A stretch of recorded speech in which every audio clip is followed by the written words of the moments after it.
नमस्कार दोस्तों, safety expert channel पे आप सबका स्वागत है। फिर से एक बार टॉपिक है बेसिक एग्जाम एमसीक्यू टाइप। तो चलो इसमें पहला क्वेश्चन देखते हैं। The reason for considering safety include. इसमें चार में से कौन से सेफ्टी में कंसिडर है? पहला है ह्यूमैनिटेरियन कंसर्न, दूसरा है इकोनॉमिक रीजंस, तीसरा है लॉ एंड रेगुलेशंस, चौथा है ऑल ऑफ दी अबव। तो इसमें से आप आपका आंसर चॉइस करिए। आपको सही आंसर मैं बताता हूँ।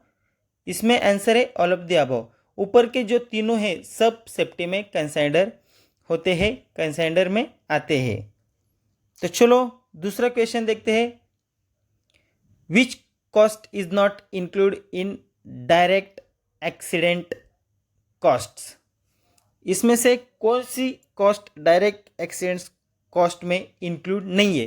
पहला है medical care expense for injured, दूसरा है replacement cost of equipment and material damage in accidents, तीसरा है डिक्रीज इन मॉरल विच अफेक्ट्स प्रोडक्टिविटी, चौथा है फीस फॉर लीगल काउंसिल्स।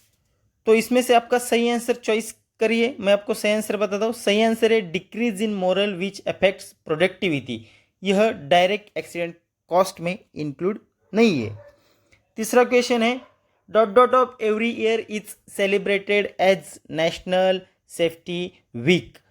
कौन से दिन में एवरी ईयर में नेशनल सेफ्टी वीक सेलिब्रेट किया जाता है? पहला है 4 मार्च, दूसरा है 4 अप्रैल, तीसरा है 14 मार्च और चौथा है 14 अप्रैल। तो इसमें से आपका आंसर चॉइस करिए। सही आता है कि देखिए, हर साल में कौन से दिन में? 4 मार्च में हर साल में नेशनल सेफ्टी डे मनाया जाता है। आगे का चौथा क्वेश्चन देखते हैं। Which one theory have not been develop to understand and explain accident causations. तो इसमें पहला है हेनरिच थ्योरी, दूसरा है कॉलिजन थ्योरी, तीसरा है फेयरलेस थ्योरी और चौथा है विनकोलिन थ्योरी। इसमें से कौन सा ऐसा थ्योरी है जो सेफ्टी को और एक्सीडेंट कॉजेंस को डेवलप नहीं करता है? तो वो है collision theory. Heinrich theory, Ferrell's theory और विनकोलिन थ्योरी आपने देखा है क्या? इसके ऊपर मैं टॉपिक बनाता हूँ। यही तो अपना वीडियो का मकसद है, नया नया सबको सिखाने का है। तो चलो आगे पांचवा क्वेश्चन है।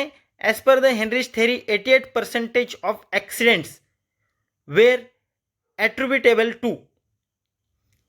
तो 88% एक्सीडेंट कौन से कारण में होते हैं? Unsafe physical condition, unsafe mechanical condition, तीसरा है अनसेफ एक्ट और चौथा है नेचुरल क्लाइमेटीज।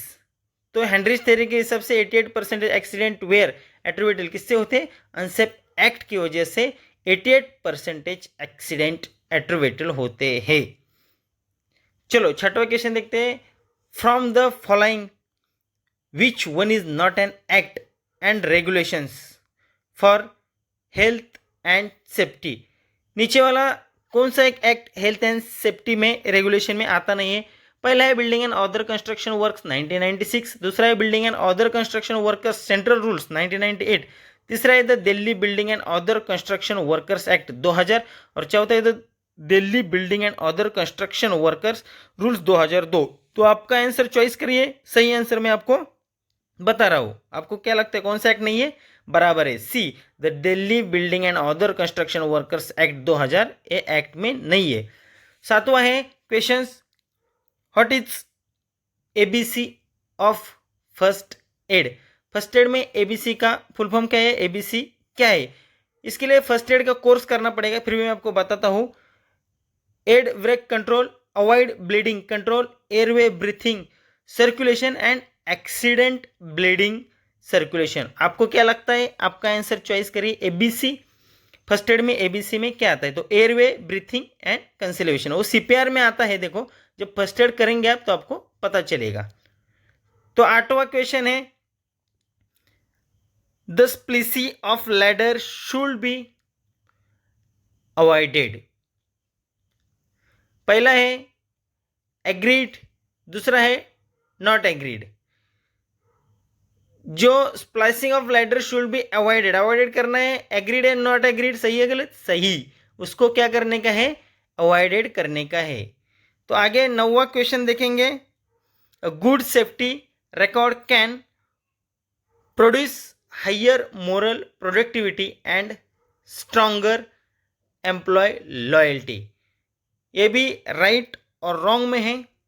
तो पहला है राइट और दूसरा है रॉन्ग। आपका आंसर चॉइस करिए। मैं आपको, ये भी है राइट है, good safety record and productive higher morale, उसका आंसर रहता है राइट।